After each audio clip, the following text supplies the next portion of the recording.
दोस्तों, आर्थिक आधार पर पिछड़े गरीब लोगों को जो 10% केंद्र सरकार ने आरक्षण दिया है, उसके विरोध में सुप्रीम कोर्ट में जो सुनवाई शुरू हुई है। कॉन्स्टिट्यूशनल बेंच यानी 5 जजों की बेंच इस सुनवाई को कर रही है, जिसमें chief justice U Lalit, justice Dinesh Maheshwari, S Ravindra Bhat, Bela M Trivedi और JB पादरीवाला इस सुनवाई को कर रहे हैं। इस बेंच ने 5 दिन का टाइम फ्रेम किया है कि 5 दिन में इस पूरे मामले को वो सुन लेगी। पहले 2 दिन इस कोटे के विरोध में यानी इस आरक्षण के विरोध में जो लोग हैं उन्होंने अपने तर्क रखे। दोस्तों, मैं एक एक करके उन तमाम तर्कों को आपके सामने रखूंगा जो आर्थिक आधार पर दिए गए आरक्षण के खिलाफ इस याचिका के पक्ष में दिए गए हैं। यानी इस आरक्षण के विरोध में जो तर्क शिक्षाविदों ने, वकीलों ने दिए, उनके नाम के साथ मैं आपको बताऊंगा। सबसे पहले शिक्षाविद मोहन गोपाल का तर्क मैं रखता हूं, जो सुप्रीम कोर्ट में पहले दिन उन्होंने दिया। मोहन गोपाल का कहना था कि EWS का जो कॉन्सेप्ट है, उसकी वजह से जो रिजर्वेशन का सिद्धांत है उसको ही उलट दिया गया है। EWS का जो आरक्षण है वो आर्थिक रूप से पिछड़ों को दिया गया है, जबकि रिजर्वेशन का कॉन्सेप्ट आर्थिक नहीं है बल्कि सामाजिक और शैक्षणिक है। जो सामाजिक रूप से पिछड़े हैं, शैक्षिक रूप से जो कमज़ोर है, उनको आरक्षण दिया गया है। लेकिन EWS में सिर्फ अगड़ों को आरक्षण दिया गया है, दूसरे वर्गों को नहीं दिया गया है। तो ये उनके साथ साथ जाती है। जो संविधान में समानता का अधिकार दिया गया है उसका भी उल्लंघन है। सामाजिक रूप से जो पिछड़े हैं और शैक्षिक रूप से जो कमज़ोर है उनको आरक्षण न देना, ये भी उनके साथ जाती है।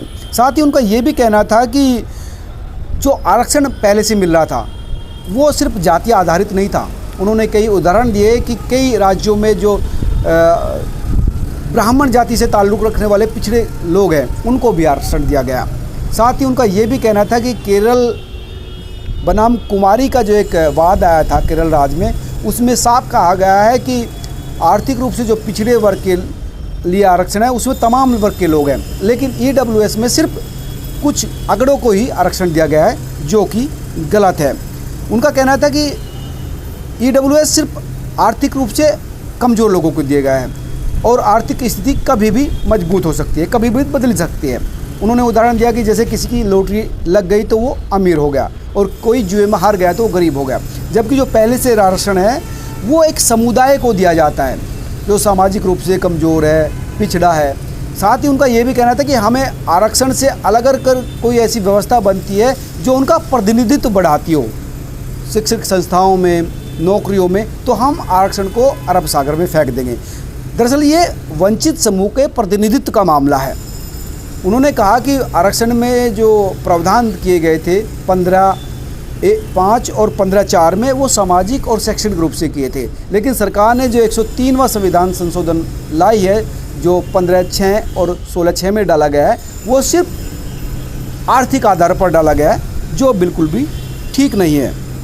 तो ये थे मोहन गोपाल के तर्क।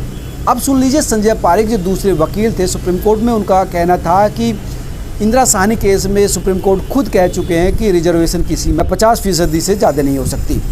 साथ ही 9 में से 8 जज ये मान चुके हैं कि आर्थिक आधार पर आरक्षण नहीं दिया जा सकता। ये तर्क थे संजय पारीक के। वहीं मीनाक्षी अरोड़ा, जो एक अन्य वकील थी, उनका ये कहना था कि जो समानता की बात की गई है, समान अवसरों की बात की है, वो सामाजिक रूप से और शैक्षिक रूप से पिछड़े लोगों के लिए की गई है, इसमें आर्थिक कॉन्सेप्ट नहीं है। दोस्तों, ये थे वो तर्क जो सुप्रीम कोर्ट में पहले दिन आर्थिक आधार पर दिए गए आरक्षण के विरोध में वकीलों ने, शिक्षाविदों ने दिए। आप इस पूरे मामले पर क्या सोचते हैं, मुझे ज़रूर कमेंट करके बताना। साथ ही इस खबर को शेयर भी करना ताकि तमाम लोगों तक ये बात पहुँचे कि सुप्रीम कोर्ट में क्या चल रहा है और आरक्षण के विरोध के वकील क्या कह रहे हैं, आप तमाम लोग क्या सोचते हैं। साथ ही जल्दी ही मैं आपको दूसरे दिन की अपडेट भी देने वाला हूँ। लगातार इसी तरह से सहयोग बनाए रखें। और आप क्या चाहते हैं, क्या समझते हैं, तमाम लिखकर भेजिए। आपके तर्क पढ़ना, आपकी समझ पढ़ना काफ़ी अच्छा लगता है। धन्यवाद।